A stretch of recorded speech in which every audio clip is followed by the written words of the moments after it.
Hello, Councillor Casey. Can you hear us? Are you online? I'm online. I can hear you. Thank you. At this time, I'd like to call the regular City Council meeting of January 15th, 2025 to order. Ms. Cassandra. Mayor David Romero. Here. Councillor Marvin Martinez. Present. Councillor Barbara Casey. Here. Councillor Michael Montoya. Councillor David Ulivari. He's excused. Thank you, Mr. Mayor. We do have a quorum. Councilman Montoya will lead us in the pledge. Thanks, allegiance to the flag of the United States of America, To America and to the republic for which it stands, one nation under God, indivisible, with liberty and justice for all. Councilman Martinez, will you lead us in a moment of silence?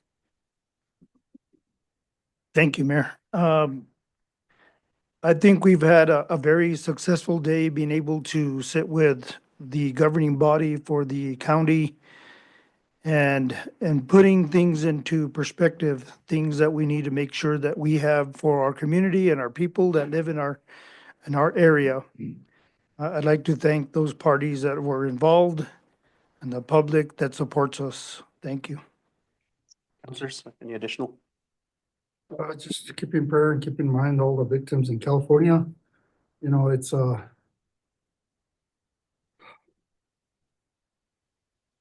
thinking about what we went through and what they're going through it's emotional for me. We survived. We're survivors, and they will too. But keep them in your prayers and keep them in mind. Thank you, Mr. Mayor. Thank you.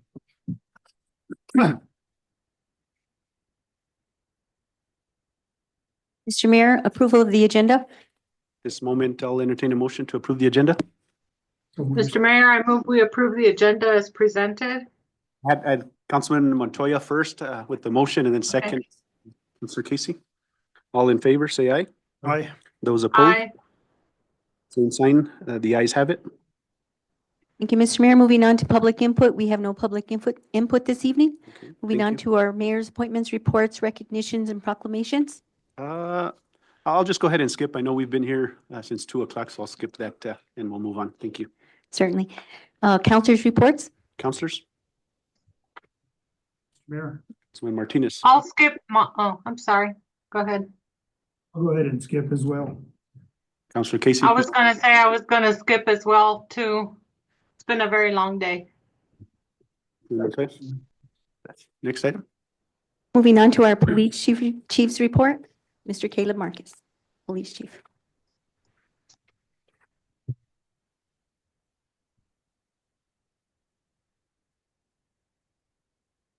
Welcome, Chief. Hello.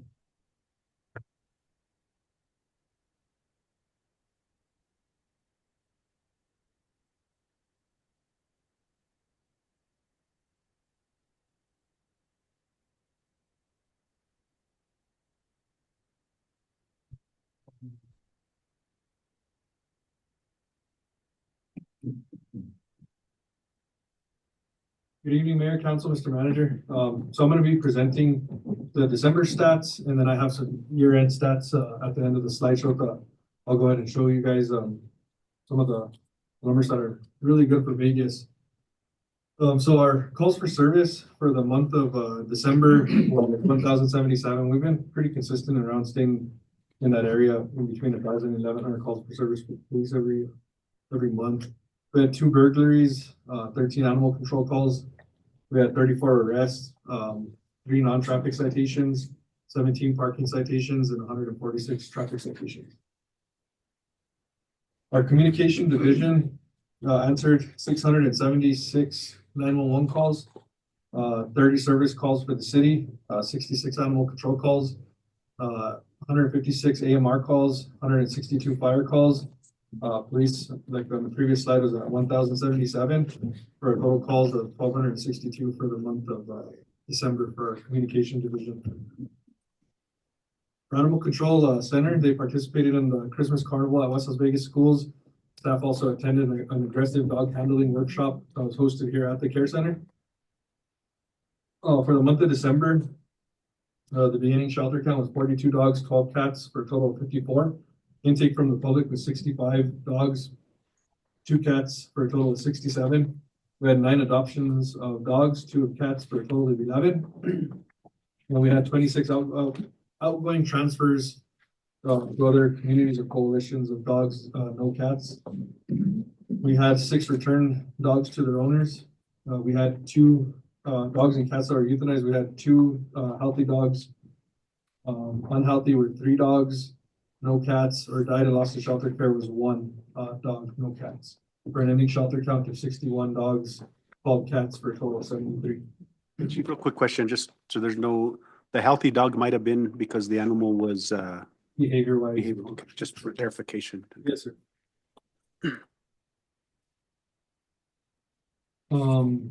Here's also our beginning, these are year-end stats that they had. I did have a breakdown for the animal, for the county and for the city, rough animals of what we have taken in each. But for the intake from the public was 582 dogs, 106 cats for a total of 688. We had 78 adoptions in the year for dogs, 31 for cats for a total of 109. We had 46 outgoing transfers of dogs, 4 of cats for a total of 50.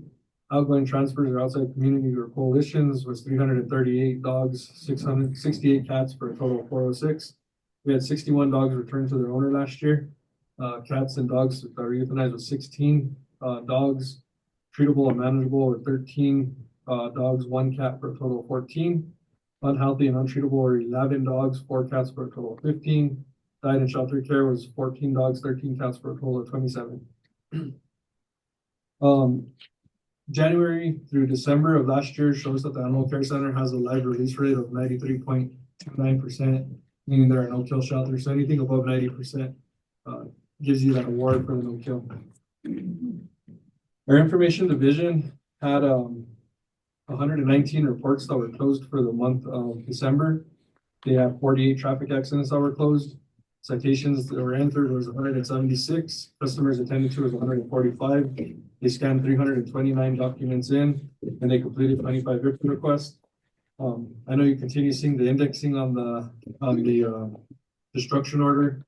We have literally rooms full of documents that we're trying to get indexed and scanned so we can get that destruction order and clear up some space and continue training for one of our employees as well as the year-end logs and reports. Our street crimes division had we'll start with evidence. Our evidence tech had 72 new cases in, with 117 items turned in, 2 firearms were seized by patrol. He released 1 item of property back, 2 fentanyl pills, 1 gram of heroin, 2.65 grams of methamphetamine, 3 methadone pills, 3 Suboxone strips, and 1 unknown substance that will be sent to the labs for testing. Our investigators seized 2 fentanyl pills, 7.7 grams of methamphetamine, and 1 gram of heroin. Street crime cases 20 were assigned, 20 self-initiated, 10 arrests were made, 6 search warrants were conducted, 16 cases closed, and 1 missing person. Now at the start of the year, what we did is we have 3 dedicated officers per week that are assisting in the narcotics operations in town. And that's what their focus is, strictly narcotics. So I'm hoping that we start seeing greater numbers of the narcotics that you guys see on the slideshows in this new year. We had 1 informational travel for a sergeant who attended the IR 9000 class, key operator in Albuquerque on December 5th. We're switching over from the IR 8000 to the 9000. He's the one who manages our IR system, so you have to attend the training in person in Albuquerque. We had 1 hiring event at the New Mexico Workforce Solutions that we attended. On our recruitment side, we have 4 police applicants who are interested in the vacant position. Currently, we have 2 that will be testing on Friday for those positions. We have 7 applicants interested in our communication specialist. We have 1 applicant in the animal control who's currently in the background, and we have 1 applicant for the violent crimes victim advocate. And then we also conducted 2 recruitment events. I think it was actually 3, 1 at Super Save, 1 at Anytime Fitness. Miss MJ actually lent us the rec center, which we did 1 there.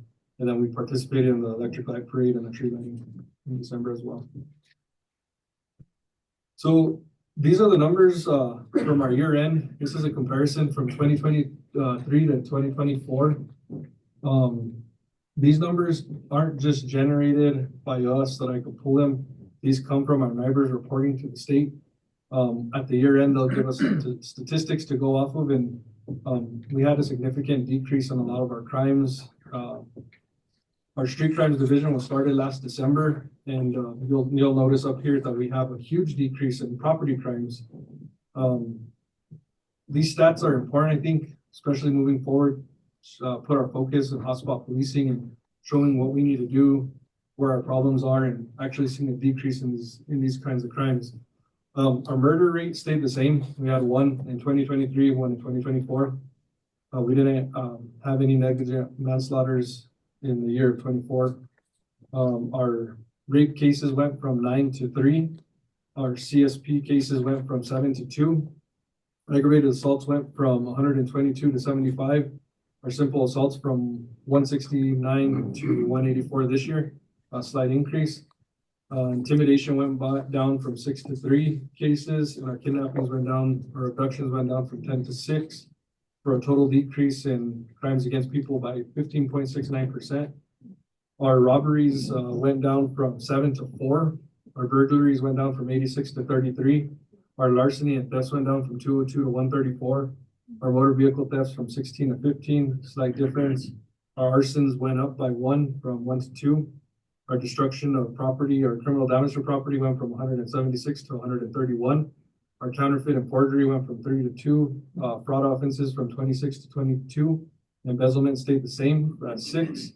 Our extortion and blackmail went from 2 to 0. Bribery stayed at 2. And our stolen property miscellaneous crimes went from 18 to 13, for a total decrease of 33.39% in 1 year. Our drug violations stayed pretty consistent, 64 and 62. Our drug equipment violations went down from 13 to 5, and our weapon violations from 24 to 14, for a decrease of 22%. Our arrests in 2023, I didn't put them on here, but we had 864 arrests in 2023, and the year 2024 we went up from 864 to 1,156 arrests. So those numbers are climbing, and it's showing that there is work being done, and that's why you're seeing a decrease in these numbers. And these are awesome numbers, especially in 1 year time. Our vacancies, we have 1 police commander, 2 police lieutenants, 1 police sergeant for field operations, 2 investigator, 1 narcotics agent, 1 narcotics agent supervisor, 7 police officers, 2 communication specialists, 2 communication specialists, part-time and full-time, 1 communication manager, 1 animal control officer, 1 victim advocate position, and 2 animal care technicians. And that number remained the same as last month. We do have half of those 7 applicants out of background for dispatch. We have 2 testing on Friday for police officer, and we have 1 that just came out for victim advocate, and 1 for animal care technician interview that will be taking place next week. So I'm hopefully we get that number under 20 and continue to improve on our staffing. But that concludes my presentation. Thank you, Chief. And I'm glad you presented this data, because I think our community, we'll continue to have our issues, but I think as long as the community sees progress and sees actual data, and not data just given to the community by us, but another source of data, I think that's important. So with that, councilors, do you have any comments? Yeah, can you repeat the questions of the animals turned in from well, first of all, we didn't get a copy of the report. So if you don't mind dropping 1 in our box Yes, for us. Yeah, appreciate that. Those numbers are amazingly good statistics. I think the department's doing a good job.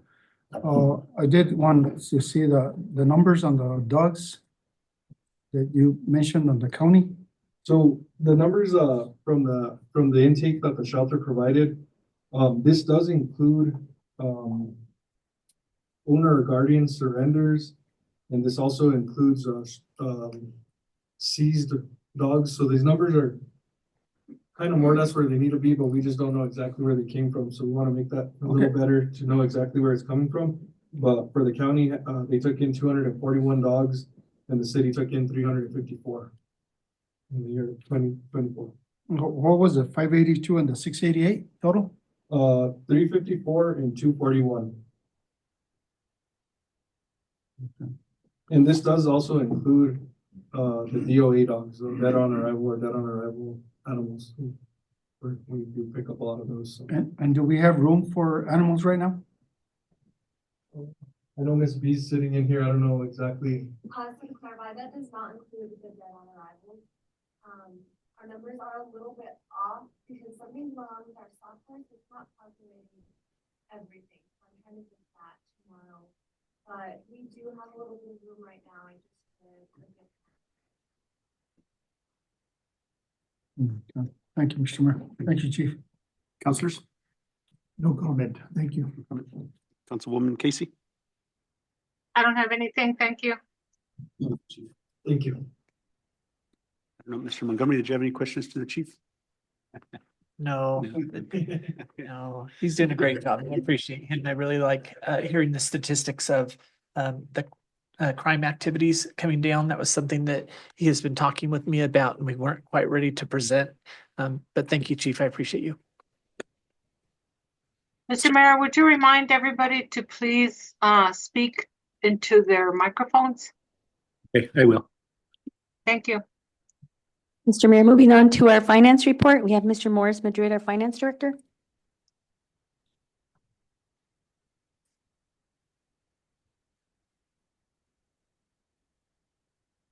Good evening, Mayor and Council. Tonight's finance report is, again, not very exciting, but I'll point out the anomalies or things that look a little bit out of line, good and bad.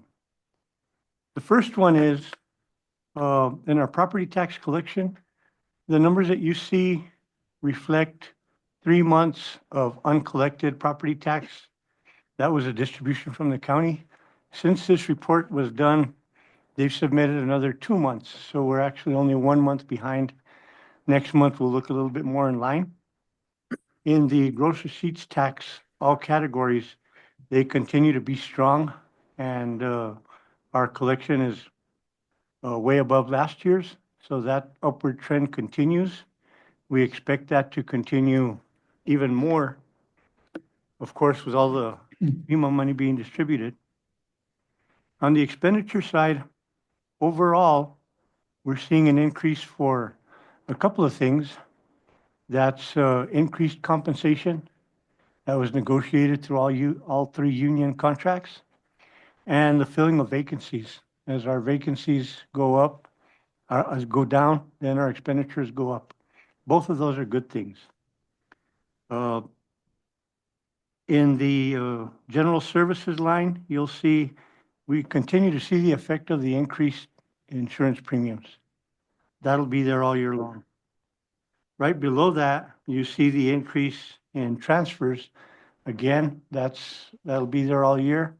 The major cause of that is the transfers that we budgeted for the new roof at the rec center. We continue to make those transfers all year. Everything else is pretty much in line. As we go to the enterprise funds, we'll see the enterprise funds, except for natural gas, are catching up to normal activity. Natural gas, of course, is seasonal, and we'll see an increase over the next 2 or 3 months. But during the warm weather, both revenue and expenditures are below normal, but they will catch up. The other thing that we do not record on our revenue and expense reports is our accounts receivable. We only record those once a year at June 30th. So I hadn't mentioned that before, but that's something to consider on the revenue side. Moving on to the recreation department. There, we continue to see some low numbers on our revenue side. I anticipate that changing. there's going to be a lot more program activity and a lot more program revenue starting in the next month or two. On the expenditure side, you'll see that that activity is reflected by reduced expenditures also. So it's been a kind of a lull in the activity, which will come back. And I don't have any real concerns with the Recreation Department. Lodgers tax, again, continues to be strong. Their revenue collections are strong, and I think it reflects all the activities that have taken place. It's also reflected on the expenditure side. We're making more investments into the events and activities, and it's resulting in more revenues. So that's kind of a self-feeding pump there, and that continues to be strong. This is going to be one of the areas, and I'll get to a little bit later, that we're considering to take some cash and invest it in the short term. The next one is the Cannabis Fund, and that continues to grow.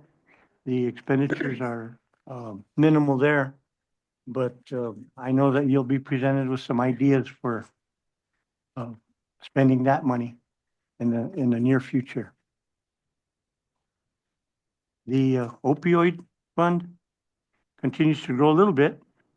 This is another one that we're going to target for investing some cash. And I've discussed this with the Finance Committee. There's nothing unusual there. The FEMA fund, and this is the best feeder of our investment income. There's been a little bit of activity, nothing out of the ordinary. It still continues to be very strong. The last thing that I want to talk about is the cash report, cash and investments.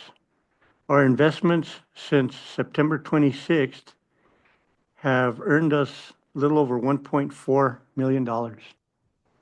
So I've identified some other funding of a little over $10 million that can be invested, and we'll do that within the next 7 to 10 days. And that's from general funds, enterprise funds, funds that have cash that we've never spent below a certain level. So you'll notice that the yield keeps dropping. That's anticipated to drop below 4% and then stabilize.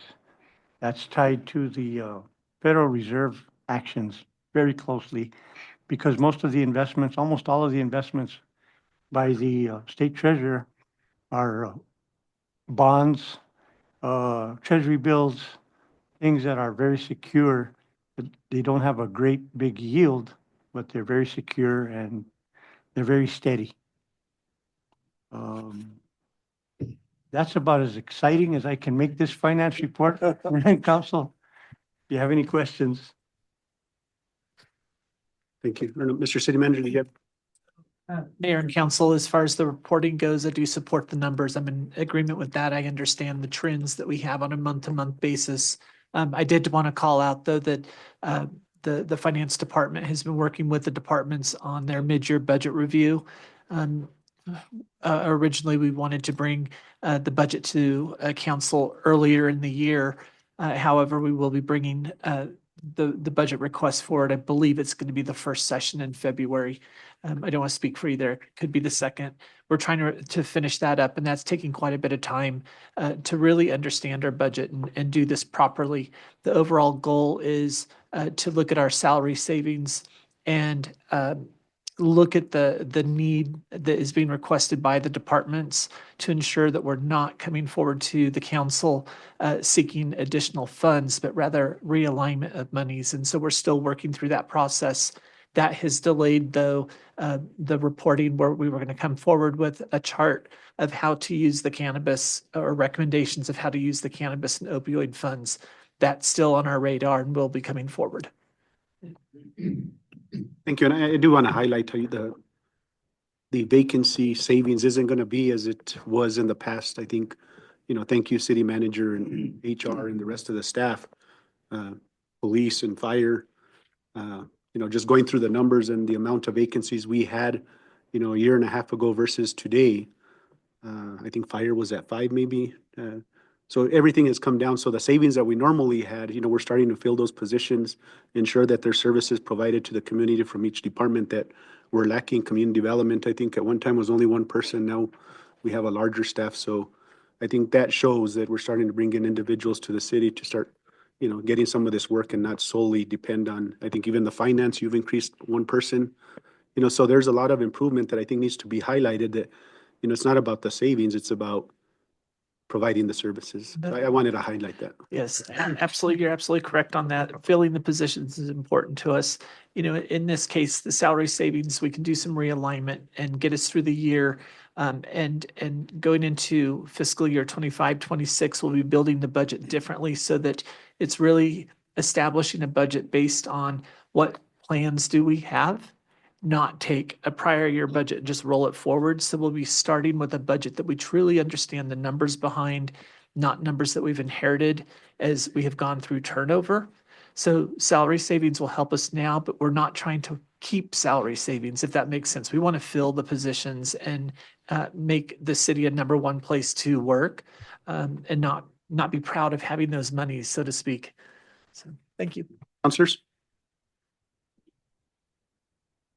No questions for me. I just want to say that the finance committee did approve this budget.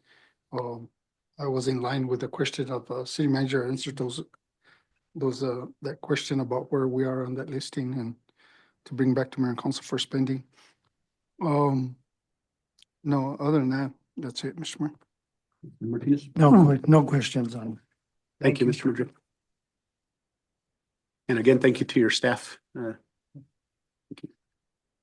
Mr. Mayor, moving on to our presentations, not to exceed 10 to 15 minutes.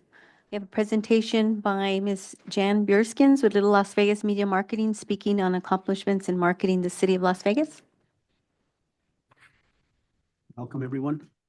Good evening. Good evening. Mayor, councilors, city manager. Mr. Mayor, I can't hear her at all. Hey, so I if you just guys was don't mind. standing up, Councilor Casey. I'm now sitting down. I just. Okay, thank you. Good evening to you. I can't see you, so. All right. Thank you for giving us this opportunity to share the work accomplished by a small group of citizens who are committed to promoting Las Vegas. We've got a PowerPoint presentation, and I'd like to start. Viva Las Vegas. Who is the Little Las Vegas, New Mexico Meeting Marketing Group? It was a group of people formed in 2022 as a 501c3 organization to promote Las Vegas in response to the devastating national and international publicity during the fire. This initial group of concerned merchants and volunteers met to talk about what could be done to help the region recover. And we've got some of the members here, Meredith Britt, myself, my husband, Frank Bierskens, Cindy Collins, and two people are not present, couldn't be with us tonight, Elmo Baca and Michael Pronto. So our mission was to educate and inform the public about the cultural, historical, architectural, and recreational opportunities in and around Las Vegas to basically improve the economic development of the local community, organizations, and businesses. We were worried about the effect of the fire. What could we do to help bring back positive attention to Las Vegas? So the first thing the group did was raised $6,000 from private donations to engage Geiger and Associates. They're known for their work in destination marketing. And we brought in a nationally known syndicated journalist to highlight the beauty, history, and culture of Las Vegas. Her name was Marianne Anderson, and she wrote a tremendous article about Las Vegas that was picked up by 159 newspapers around the U.S. And you can see some of the newspapers that her story went to, the Miami Herald, Fort Worth, the Baltimore Sun. And in your packet, you will see that we've got the article right there. Her story was called The Other Las Vegas, and it was really entertaining and did a great job communicating just the little gem that Las Vegas is. So our accomplishments going on in 2024, we applied for and received a grant for $13,375 from New Mexico Outdoor Recreation Division. And again, we engaged Geiger Associates to this time bring 3 journalists that would focus on recreational opportunities in Las Vegas and the surrounding areas. We got tremendous help from local businesses who donated lodging, transportation, and meals for the journalists, and they were incredibly impressed by the hospitality of our city. These 3 journalists were selected by Geiger because they had different media channels besides just newspapers. So one of the journalists was from NPR, and he did a series of interviews. Another journalist was from the Saturday Evening Post, and he did a remarkable story on Las Vegas as a film mecca. And we attached, I think, Frank, you can show it. There is a clip of the article he wrote. So this is sort of a little break. Now it's about a 4-minute clip, but it was so interesting. If you can show it, we thought you'd enjoy it. So this was his story about film in Las Vegas. Let's see if it shows up. Guarantee you won't find many towns where there have been more of them made than in Las Vegas. No, not that Las Vegas. This Las Vegas, New Mexico, where there's no gambling and the largest theater holds about 100 people. Please, I guarantee you won't find many towns where there have been more of them made than in Las Vegas. No, not that Las Vegas. This Las Vegas, New Mexico, where there's no gambling and the largest theater holds about 100 people. Please, I guarantee you won't find many towns where there have been more of them made than in Las Vegas. We've got a little bit of a... No, not that Las Vegas. This Las Vegas, New Mexico. Well, we know we have the right Las Vegas. We'll just skip over that. I don't know, Frank. Well, they say it takes 3 times before somebody catches on. So See if that works. I'll try it when we're done. Okay. You're talking. All righty. Well, we'll just keep moving, and if it works, we'll come back to it. But let's take a look at the impact that having these journalists, these 4 journalists, come to Las Vegas. There were over 172 articles and podcasts and interviews that got printed from their visits. And the media that their work appeared in had a potential consumer reach of over 48 million people. So that's 48 possible million eyes that saw the articles they wrote about Las Vegas. And that amount of publicity, if it had been purchased to advertise Las Vegas, that would have cost our city $1.3 million. So the stories by these journalists that were picked up by newspapers were the equivalent of if we had bought $1.3 million in ads. Another accomplishment, the marketing committee created a Facebook site, which includes all of the published articles and videos and interviews. So you can go on your computer, look up Little Las Vegas, New Mexico Media Marketing, and you can see all the things that were printed and published from these journalists. Now, besides bringing in the money for the journalists, we used some of the money from that grant to research, photograph, write, and print a hiking guide. And Cindy and Meredith are going to pass that out. This is hot off the press. We literally just picked it up this week, and we had enough money to print 5,000 copies. Again, we were aware that after the fire, there were people who just wouldn't come to Las Vegas, fearing that any kind of outdoor recreation wouldn't be possible after the burn. So the group actually went out and took these hikes. We wrote them up, and this brochure is now going to be put in the visitor center, in the motels, hotels, and be available with the actually, I think, the businesses, so they can hand it out to tourists. And there's a picture of the hiking guide, and you have one now. And again, we're really proud of this. Matter of fact, it's so new that we were able to get the picture of the gate by the Guyanus River Park. So it's in the brochure, and it was just an incredible shot of that. And then one last thing, the grant also provided funding. So we were able to link the hiking guide to the Connect Las Vegas app, the phone app. So now people can access the hiking guide and those trails just right on their phone and have it be available. So what's our future? Well, the first thing is to just say we really want to encourage citizens and groups who are interested in promoting Las Vegas to join our committee. We'll continue to pursue additional grants and funding.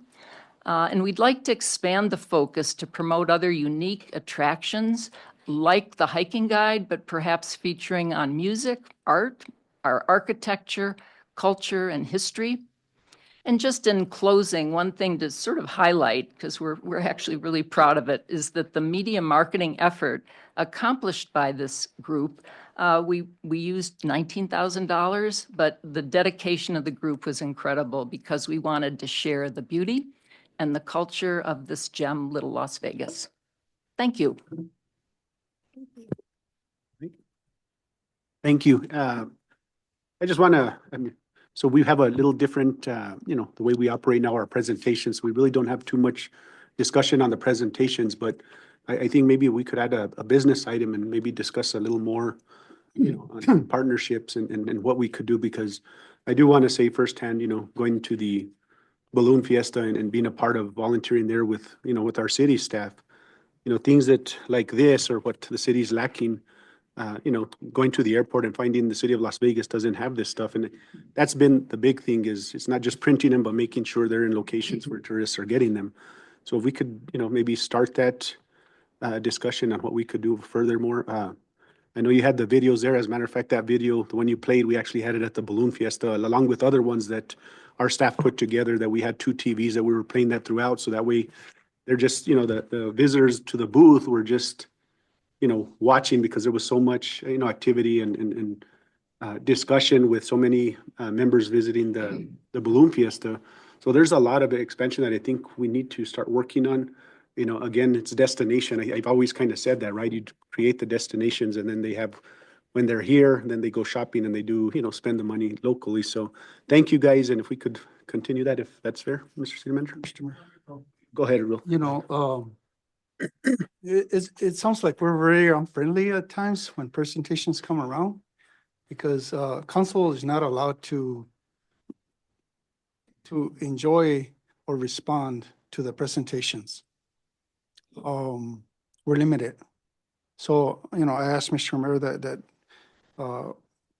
you look at waiving that for council and allowing council at least 30 seconds just to engage with the presenters, because there's a lot of times that you want to say, well, thank you or welcome, or you're doing a good job, or something or other, or somebody has a question, but we're not allowed to. So we're numbed in presentations, and I asked that maybe we could be allowed in the future meetings to at least 30 seconds if anybody wishes to speak, because it's very not too friendly to just listen and not be able to reply.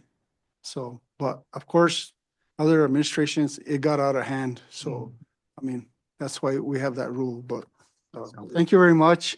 Keep up the good work. I would just change that Viva the original Las Vegas instead of the other Las Vegas. But So Councilor Kaser, Councilman Martinez, if you want to go ahead and chime in here. I just want to say thank you. I knew that they were going to be doing this, and I'm really pleased to hear the results. I think it's awesome, and I thank them all. Thank you, Mayor. Again, thank you for the presentation. It's nice to see all the legwork that you put into it. And I know it reaches people, especially people that I'm originally from here, of course, and it means a lot to see these things put in place. So I do thank you for your efforts. Thank you all. Thank you. Mr. Mayor, next presentation is by Darlene Arguello, our Human Resource Director. She's providing an overview of the Human Resource Department.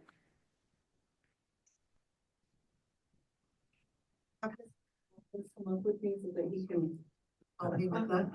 And here. I'm serious.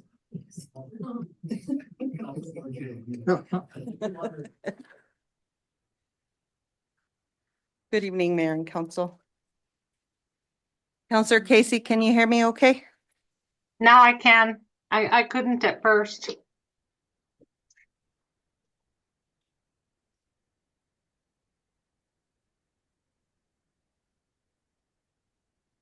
She's putting her slideshow together, Counselor Casey, so once she starts, she'll. Okay. open the mic.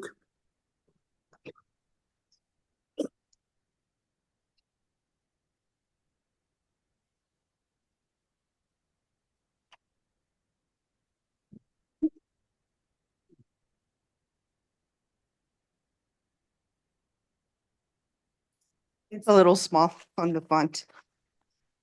So this evening, I'm going to be talking a little bit about the human resource functions, some of our top challenges, and some of the things we're implementing to help alleviate those challenges, and also the hiring process.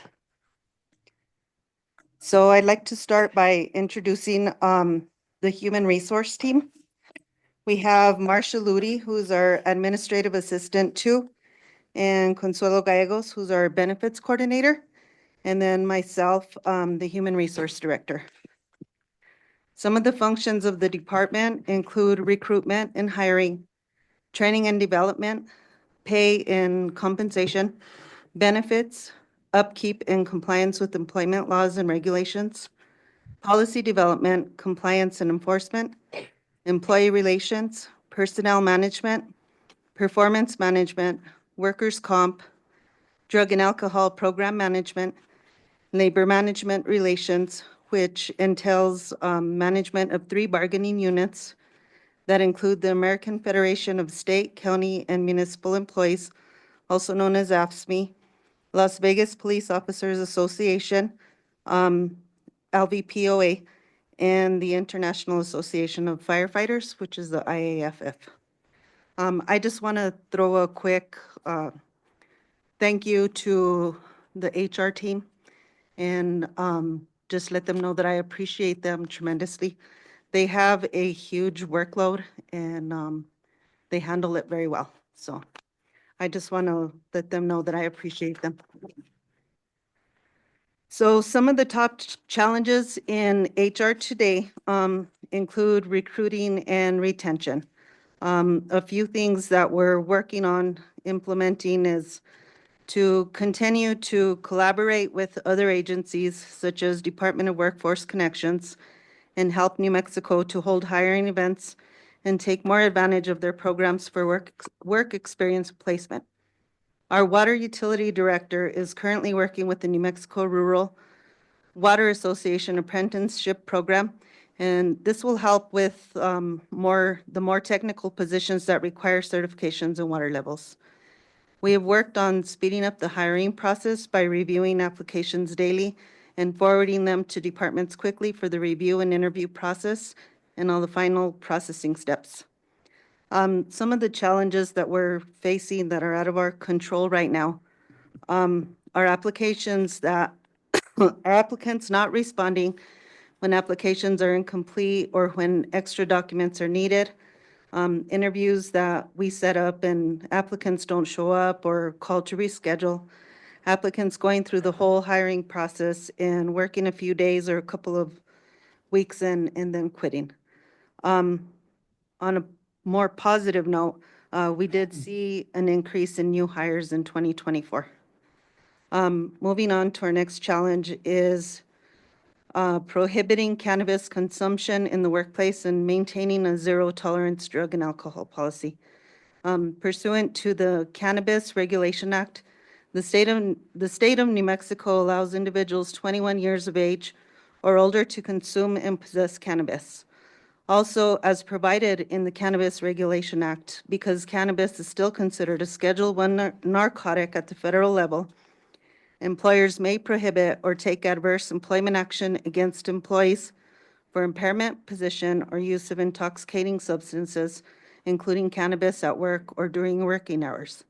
This does include medical cannabis or the medical card.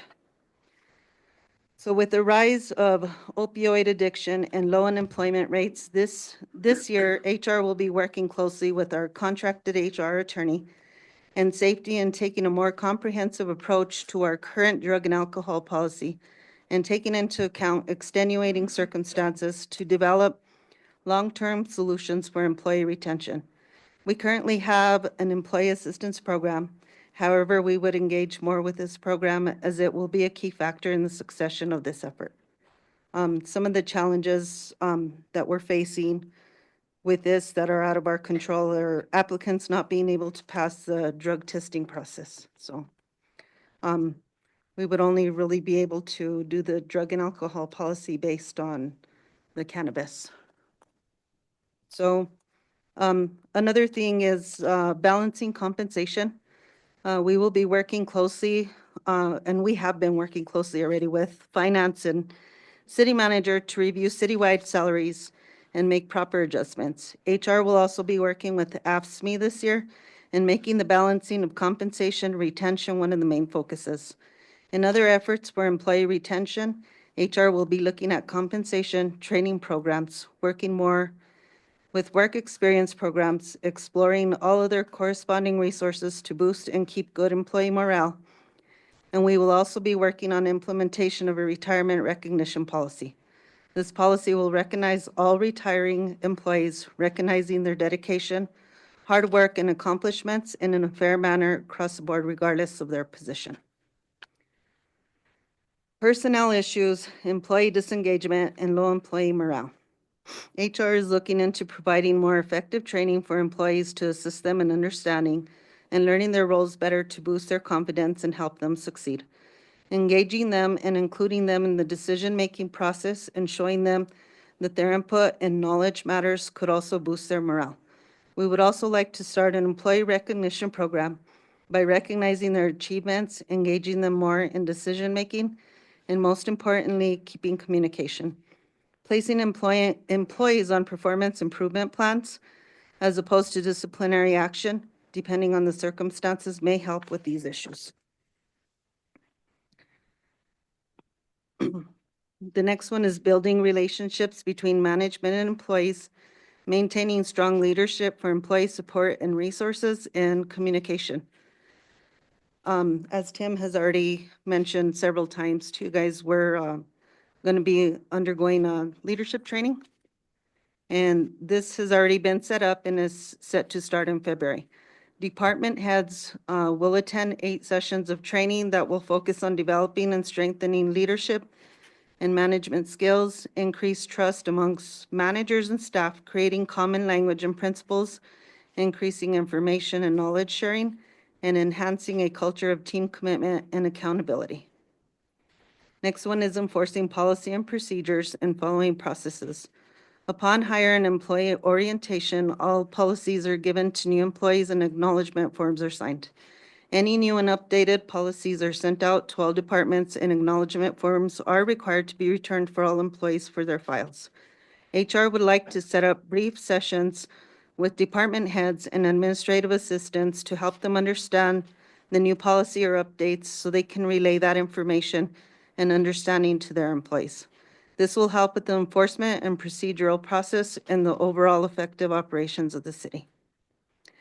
Next is terminating employees prior to their 6-month probationary period. Upon hire, employees are placed on a probationary period of 6 months.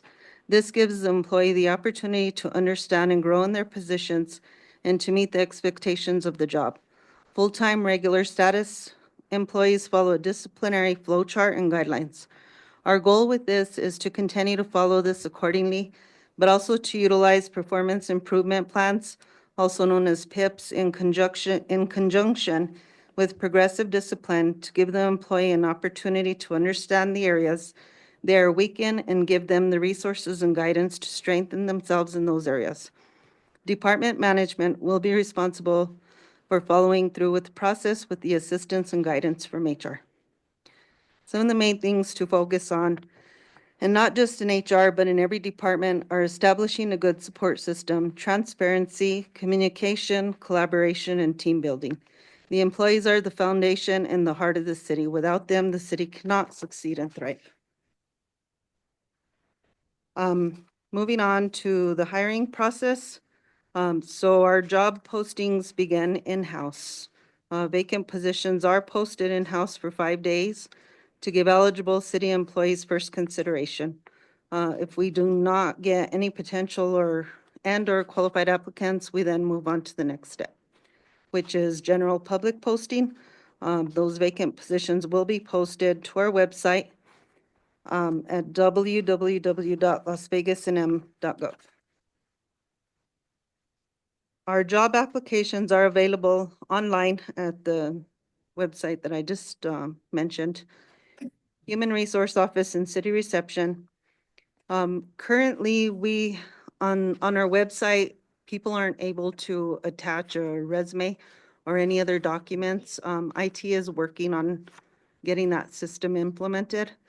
So a lot of people don't know that they can actually send the resumes to our emails and stuff. So usually they'll call and then we inform them that they can attach a resume through email to us. So applications are then screened in the Human Resource Department for completion and qualification. Qualifying applications are then sent to the respective departments for review and confirmation for an interview by the director. The Human Resource Department will then set up the interviews. Department directors will form a hiring committee and interviews will then take place. The directors will then go through the review and screening process and make their recommendation for hire based on the highest scoring interviewee. The Human Resource Department will then review the recommendation to ensure the process was followed properly and will then submit to the Finance Department and City Manager for final approvals. The successful applicant will then be contacted by the Human Resource Department and scheduled for the pre-employment screening process, which includes background checks to include verification of references, drug screening, driver's license check, and criminal background. Orientation is the final step. Orientations are held twice a month. All applications are maintained on file and considered active for a period of 1 year. Last, it's just a few main focuses currently in progress. We're currently working on revitalizing and improving the orientation process for new employees. We're working on providing more training for new and established employees. Our Laserfish system has been implemented, and now all our personnel files are digitalized, and we will be working on getting all our administrative regulations, policies, forms, and whatever documents that we need digitalized as well. Our personnel ordinance has been updated. I'm currently working with City Manager on forming a review team before going to Mayor and Council for final approval and implementation.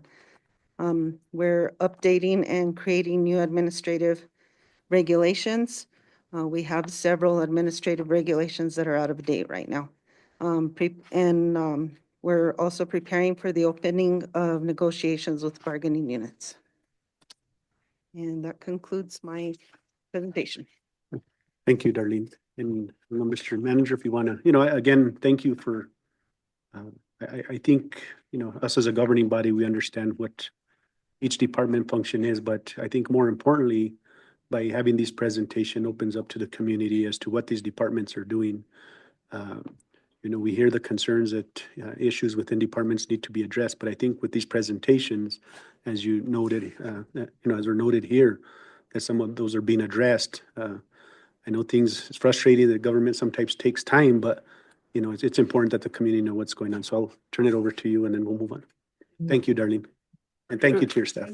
And Darlene, thank you. Darlene does her job well, communicates with all the departments and so forth, but coming in front of the governing body or being on YouTube is not exactly fun for everybody. And I want to thank Darlene for doing this. The whole crew back here is kind of giggling because they know what Darlene went through to get up here tonight. So thank you. I do want to say that the HR department is complex. There's a lot of moving parts. And what I think of commonly is Darlene and I try to meet often And a lot of times we don't get to because calendars are so full. There's so much going on in every single department that ends up pulling from one another. And so it does slow down things here in the city. And that's frustrating because I think we are all motivated and wanting to move forward and do new things, be innovative, and we're detained from it. It's a challenge. And so Darlene, going through just the fire negotiations on union, that was a year. And here we are now starting up 3 union negotiations. And that's going to take a lot of time. And that's just one example of, I know there's directions that Darlene's wanting to go to take her department, and you're going to be very preoccupied. And so I just want to say thank you. I think these presentations are good for showing a glimpse of what we do with every department. And I think we've got just about every department up here at this point. It took a year, but we have everybody up here. So thank you. Thank you, City Manager. Thank you, Darlene. Thank your staff. Ms. Cassandra? Mr. Mayor, moving on, consent agenda. We have no consent agenda this evening. Moving on to our business items. The first item is conduct a public hearing and request approval of a variance on 919 Tecolote Street for Mr. Roger Benavides. At this time, I'll entertain a motion to enter a public hearing. Mr. Mayor, I move that we enter into a public hearing. Motion by Councilwoman Casey. I have a second by Councilman Martinez. Roll call. Counselor Montoya? Counselor Casey? Yes. Counselor Martinez? Yes. I have a motion by Counselor Casey, a second by Counselor Martinez. Thank you, Mr. Mayor. Motion carries. And at this time, if anybody who's going to be speaking on this issue, if you can come forward and raise your right hand. And if you can please state your name for the record. Roger Benavides. Lucas Marquez. Raise your right hand, please. Under the penalties of perjury, do you swear that your testimony is the whole truth and nothing but the truth? I do. I do. Thank you. First, before I start, Councilor Montoya, can I approach and give you a new site plan, sir? There was a site plan inside the packet that I didn't agree with, and I gave it to the other councilors, but I didn't want to interrupt your. I gave him mine. I gave him mine. Oh, if he has it, then that's fine. Okay. Yes, sir. That's it. So, Mr. Benavides was building a 30 by 30 shed in his property. He did come in, he did his due diligence and found out that he, or not that he needed to come in and get a variance. When I got the second site plan, as I'm looking at it, you know, the front part of his property, he has the setbacks, the sides of his property has his setbacks. And the back property where it says metal carport also belongs to him. There is no fence line there. It's an open property, and the 30 by 30 between that and his metal carport is about 18 feet of a distance. So his setbacks are all met. So the variance pretty much fell mute, in my opinion, after I reviewed the site plan. However, he was building without a permit, and he has been cited for that. So he does have a court case coming up for that. But so we're here asking to see if we could move this variance forward since he already applied for it. Again, he does meet his setbacks. On the side, he has 10 feet, which he's supposed to have 7. On the front, he's supposed to have 15, and he has well over that. He has 28 feet from the back of his house. And from the back of his property to his invisible property line, he has about 18 feet. So he's good to go on all these setbacks. I think the site plan that was given to you guys at the beginning was vague, and that's why I called Mr. Benavides in to redo a site plan for me so I could see it properly. And I explained to them what a site plan's supposed to look like, not just to him, but to my staff as well. Thank you. Well, what is the variance for then? It's not no longer 5 foot short? No, sir. What happened, Councilor Montoya, was that if you look at the 30-30, Mr. Benavides thought where it says 10 was his backyard, because that's the back of his shop, because the front's going to be coming in through the other side. But when I looked at it correctly, you'll see the map where it says Tecolote Street. That's actually his front property. So that property where it says 10 feet is his actual side property, which gives him the clearance for his setback. So he does meet the setback guidelines on the side that he was asking for a variance for. He does meet the 7 feet. He has actually 10 feet. So he's good. He's good on it all the way around. And on the rear side where the metal carport is, he has about 18 feet from the back from the shop to the back property line, which belongs to him anyways. Both properties belong to him. So is there access for a fire truck Yeah, yeah, there's entrance on Kavanaugh side and then Tecolote side. Thank you, Mr. Mayor. Councilors, any question? Mayor. Mayor, did I Councilor Martinez think have what a happens question? in Go ahead, Mr. Casey Go is ahead, Councilor. probably a little delay sometimes, so. Okay. Yeah, sorry. So the setbacks, what are the requirements for that side setback? I mean, the setback on either side, 7 feet? The side has to be 7 feet to the sky is what the ordinance says. So, Okay. so 7 feet of sky between the fence line and the building. So he has that. He has 10 feet altogether from the side of his building to the side of his property. Like I said, he mistook it that would be his backside because the front part of his garage will be facing the east side of his property. So the west side of his property is actually his side fence line. Okay, no, that's all I had a question about. Thank you. Councilor Casey? I'm good. Thank you. It's been answered. Go back into regular session. A motion by Councilman Montoya, second by Councilor Martinez. Roll call? Counselor Casey, I didn't hear the motion. go back into regular session from public hearing. Okay. Yes. Counselor Martinez? Counselor Montoya? I have a motion by Counselor Montoya, second by Counselor Martinez. Thank you, Mr. Mayor. Motion carries. Mr. Mayor, Councilman Montoya. make a motion to approve the variance on 919 Tecolote Street for Hello. Roger Benavides. Motion by Councilor Montoya. Do I have a second? Second by Councilor Second. Smith. Roll call? Counselor Montoya? Counselor Martinez? Yes. Counselor Casey? Yes. I have a motion by Counselor Montoya, second by Counselor Martinez. Thank you, Mr. Mayor. Motion carries. Thank you. Thank you, Council. Thank you. Moving on to our next item, request approval of resolution number 25-01, renewal of the biennial memorandum of understanding between New Mexico Main Street Program, City of Las Vegas, and Main Street de Las Vegas. We have our Community Development Director, Mr. Lucas Marquez, and the Executive Director for Main Street, Michaela. Mayor, Council, I believe you've already met Michaela, am I correct? Yes. Okay, just wanted to make sure that we, that you guys know what's going on. It's a biennial contract. It's something that's required by Main Street to have with the city of Las Vegas. There is a cost to it of $35,000 that goes with it. It's a 2-year plan. This that is coming to us a little bit late. And the reason for that was, they didn't have a director, right away because Mr. Paranto had resigned, or not resigned, but retired. And you know, she got to work on it right away. She got her annual contract done and the biennial contract came next. She gave it to us in late November and we're here today to see if we could get this, for you guys. And just for clarification, the funding that we already provide in the annual contract does provide the funding for this contract. It's basically, this is needed for the funding for New Mexico Main Street. Am I correct, Mr.? Yes, sir. Okay. Yes, sir. Thank you. So councilors, any questions? If not, I'll entertain a motion. Question, Mr. Mayor. Mr. Mayor? Okay. Councilor Casey? Thank you. I move that we approve resolution 25-01 for the renewal of the biennial memorandum of understanding between New Mexico Main Street Program, City of Las Vegas, and Main Street de Las Vegas. Motion by Councilor Casey. Do I have a second?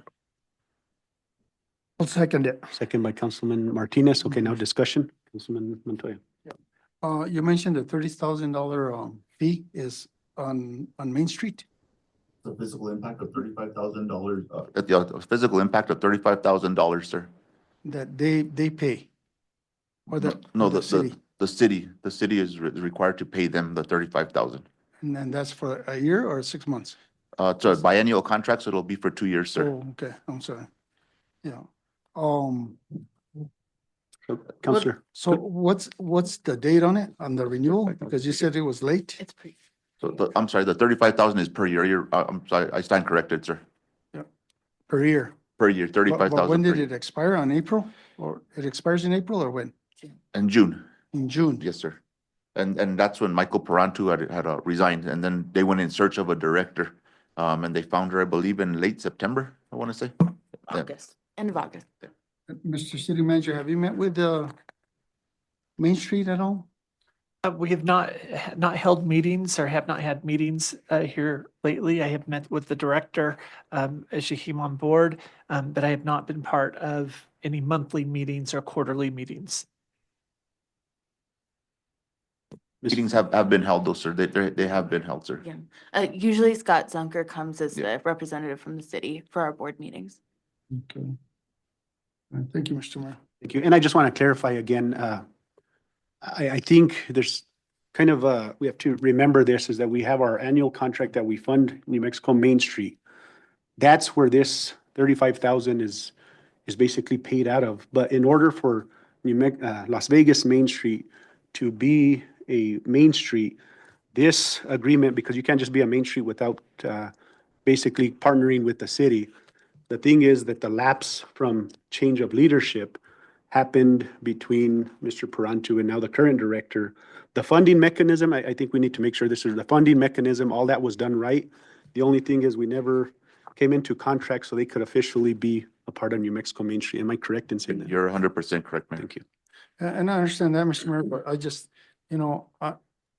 it's happened before where we're doing work without a contract or a contract that has been expired. The funding mechanism is there. It's just this is needed for them to be an official through the state, New Mexico Main Street, to be a part. As far as the funding mechanism, we're okay in compliance with that. Yeah, but they weren't in compliance since June. Because they didn't renew the contract in June. That's all I'm saying is, this contracts, they need to come before they expire. And no work should be getting done during that time. We did have a scope of work in the original contract with Main Street that we approve annually. Okay. So it's kind of confusing, but I think we're okay with that. And is that fair, Mr.? I think we were covered, sir, when you guys agreed to do the annual one, because this is the second one, so the biannual would fall underneath it. So we're okay as far as contracts, sir. I just don't want to be doing work that is not under a contract. Understood completely, Counselor. Thank you. Martinez, if not, roll call. Roll call. Counselor Martinez? Yes. Counselor Montoya? Counselor Casey? Yes. I have a motion by Counselor Casey, a second by Counselor Martinez. Thank you, Mr. Mayor. Motion carries. Congratulations. Thank you guys so much. Thank you, Mayor and Council. Moving on to business item number 3, the Energy, Minerals, and Natural Resources Department is requesting approval to extend the existing municipal water system or establish a new meter at Story Lake State Park to accommodate a new building adjacent to the current Forestry Division, Las Vegas District Office, which will be a permanent facility for the state Wildland Pecos River Fire Crew. We have our city manager, Mr. Tim Montgomery, and I believe we have Shannon Atencio here in the audience.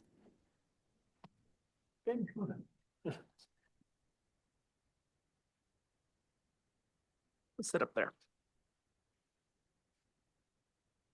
And I'm not sure, Mr. Manager, if you could show her how to use the mic on and off. I'm not sure how that, so Counselor Casey could hear. Mayor and council, thank you.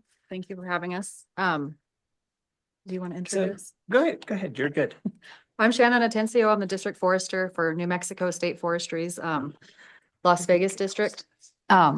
And I do want to clarify, this is New Mexico state government. This is a New Mexico state government organization. We're requesting, let's see, where do I start?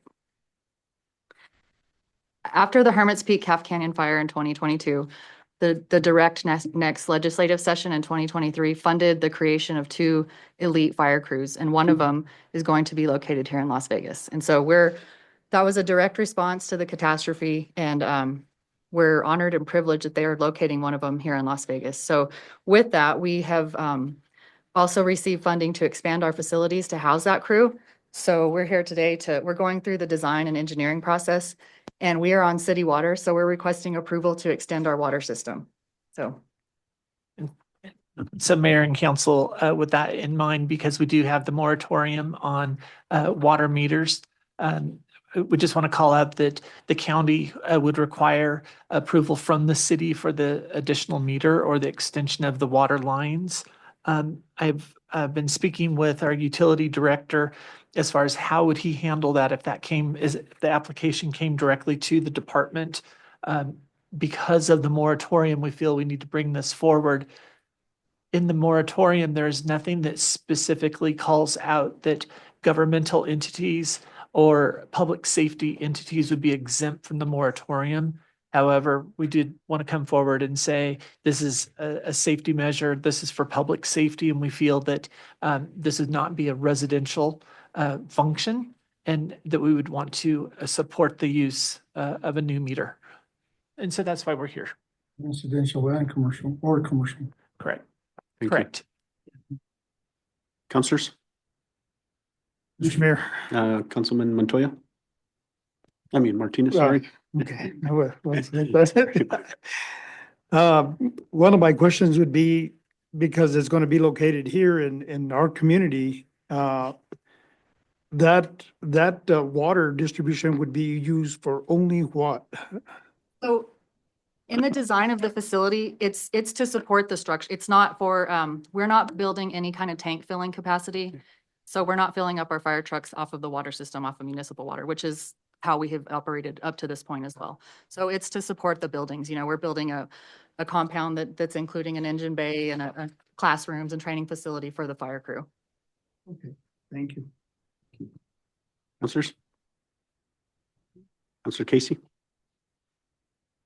I was just gonna make a motion to approve the request.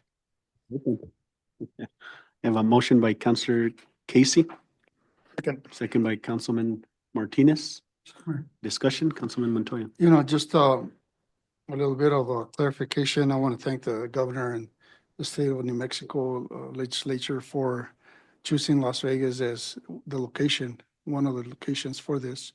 I mean, this is badly needed, and I'm glad that we have extra support.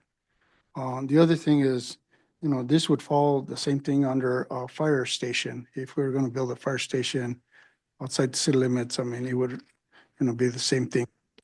And it's for emergency and safety reasons. So this will not affect our moratorium, and it won't open up any floodgates or anything like that. But I thank you, and I appreciate you choosing Las Vegas, and I'm sure it's due to the Hermit's Peak Canyon fire, and hopefully they'll stay forever. Thank you, Mr. Mayor. Thank you. And to add to that, it adds also to the resources that, you know, I think it was a big, loud, a big cry that this community asked for. I know the city's part, we put it, you know, a station for us, an emergency response. So this just kind of, you know, adds to, you know, what we need. We know that the needs are going to be here in the future. So thank you. With that, Ms. Cassandra, roll call. Counselor Casey? Yes. Counselor Montoya? Counselor Martinez? Yes. I have a motion by Counselor Casey, a second by Counselor Martinez. Thank you, Mr. Mayor. Motion carries.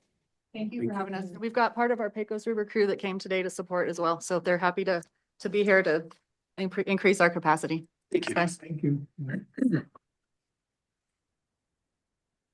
Mayor, moving on to our next item, request approval to award and enter into contract with Shelter Planners of America, a division of FMD Architects for RFP 2025-16 for plan design and construction phase services for a new animal care shelter. We have our police chief, Mr. Caleb Marcus.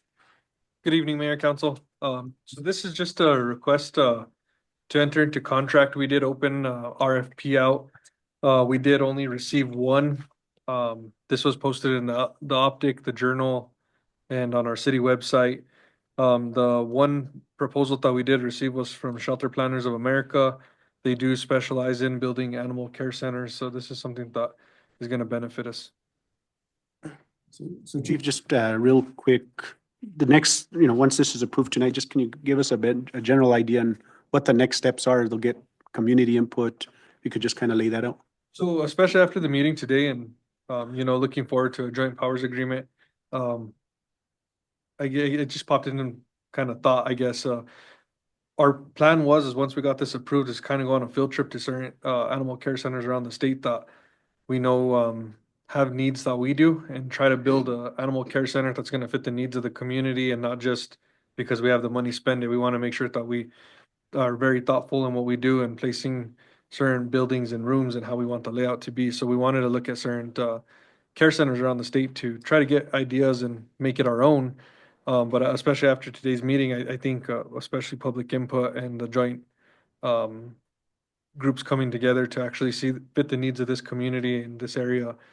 So that would be our next process is going around and looking at ideas that would fit best for this community. Councilors, Mayor. Councilman Uh, Martinez? Yeah, I just, I always want to make sure that the facility is also a facility that meets the criteria for those that work in it. That's a real big piece, I think, and how do they have to handle what they have to handle on a daily basis. So that's a very important piece. I think hopefully moving forward that, like you said, a field trip to go check out something else. Maybe those kinds of spaces are really, really important for our staff. So I just wanted to bring that to light. Thank you. Thank you. Councilors, Councilman Montoya. I would ask that you take into consideration on the plan and design that you have a roof that is metal and that it has a peach on it. Flat roofs. Yeah. And then also, yeah, you're correct. I mean, we need to have a lot of public input on this and also account from the county animals coming in and the city animals coming in so it can be the adequate size for our demand, for our needs. So with that, Mr. Mayor, I would move that we award and enter into this contract. Motion by Councilman Montoya. Do I have a second? Second, Mr. Mayor. Councilor Casey, roll call. I can't hear Counselor Martinez, so if he's made the motion, go with him. That's fine, but. I think what Um, happens, Counselor, is there's a delay, so by the time, I think it's about a 5 second, and I'm kind of keeping track, so I think that's what's I'll happening. start to count. Roll call. Counselor Martinez, Yes. Counselor Casey, Yes, Counselor Montoya. Yes. I have a motion by Counselor Montoya, a second by Counselor Casey. Thank you, Mr. Mayor. Motion carries. Thank you, and I think B is probably happy to get to this next step. Moving on to item number 5, request approval to award and enter into contract with Advised Law Firm for RFP 2025-15 for additional city attorney services. Mr. City Manager.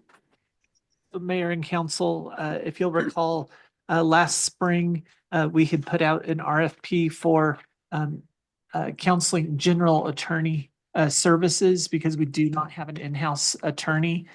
And when we put that RFP out and we received the responses from that RFP, we decided to split the services among 3 different law firms. Sorry, I started to say accounting firms, law firms. And when we did that, we kept ourselves at the $60,000 limit threshold. But in those contracts, we also put $20,000 per law firm. So we've reached that 20,000 threshold. We ended up putting out an RFP earlier, a few months back, to acquire legal services for our city charter. And in that RFP, we called out city charter and general legal services. We received 1 response on that, and we gave a contract to that law firm. We feel that we need to have an additional law firm to be available to the city to help keep business moving quickly and not have it all within one firm. So we put out another RFP for general attorney services. Advised Law Firm has submitted an application for the RFP, and now we would like to go into contract with them. This contract would take us through the end of our fiscal year, because we don't know what will happen as we continue moving down the road and whether or not we'll end up with an internal accountant. I keep saying accountant, I apologize, attorney. So I'm just asking that we have the approval to go ahead and bring Advised Law Firm under contract so we can continue utilizing them through the end of the fiscal year. And then we'll assess again where we are when we go into the new fiscal year. Mr. Mayor. Mr. Mayor. Okay. Sorry, Councilor. Mr. City Manager, this scope of work says for 1 year with the option to renew for up to 4 years. It would do that. There is the option under this contract to go the maximum of 4 years. Right now, we're saying we just want to take us through the end of the fiscal, I apologize, his current contract ends at the end of the fiscal year. This will be able to allow us to increase the dollar amount because we're currently locked by the dollar amount. A new contract would take us then into a new contract that allows us to go a total of 4 years. Where does it say that till the end of the fiscal year? That's his current contract, sir. I misstated that. It's his current contract, but we cannot continue utilizing that law firm because in his contract currently it put a dollar threshold. You one would say, mid-year. Correct. Okay, okay. Yeah, thank you, Mr. Mayor. Yeah, I would be willing to make a motion to contract out with Advice Law Firm. A motion by Councilman Montoya. Do I have a second? Councilor Casey, Yes, I do. and by Councilor Casey, roll call. Counselor Montoya? Counselor Martinez? Yes. Counselor Casey? Yes, I have a motion by Counselor Montoya, a second by Counselor Casey. Thank you, Mr. Mayor. Motion carries. Councilor Casey, did you have anything to say on that or no? no, they answered the, my question was answered in the process of discussion, so thank you. Excited? Moving on to item number 6, request approval of agreement between the City of Las Vegas and TextMyGov for subscription of service. We have our Water Director, Mr. Travis Martinez, and Miss Jody as well. Mayor, Council, if I can just reiterate number 6, it's actually to request approval for a subscription service for TextMyGov. Sorry about that. So, request for approval for subscription. The service will allow communication between City of Las Vegas and the citizens through smart texting technology. Total cost of subscription package is $9,600 for the first year and $6,400 yearly after that. And just to reiterate, it's a subscription, not a contract, so. And this is the same presentation, I mean, dealing with the same presentation you just gave us last month, right? Yes, sir. Okay. And to get back to your guys' question, the City of Las Vegas is no longer utilizing 311. Okay, thank you. Okay. And this is, for how long period of time? So this is a subscription and it's a 2-year subscription. Oh. The first year is 9,600 Okay. and the second year is 6,400. Yeah, okay. Thank you. Councilors? Mayor, I move approval. There's a motion by Councilor Casey. I was gonna Second. move. Second, yeah. Second by Councilman Martinez, roll call. Counselor Montoya? Counselor Martinez? Yes. Counselor Casey? Yes, A motion by Counselor Casey, a second by Counselor Martinez. Thank you, Mr. Mayor. Motion carries.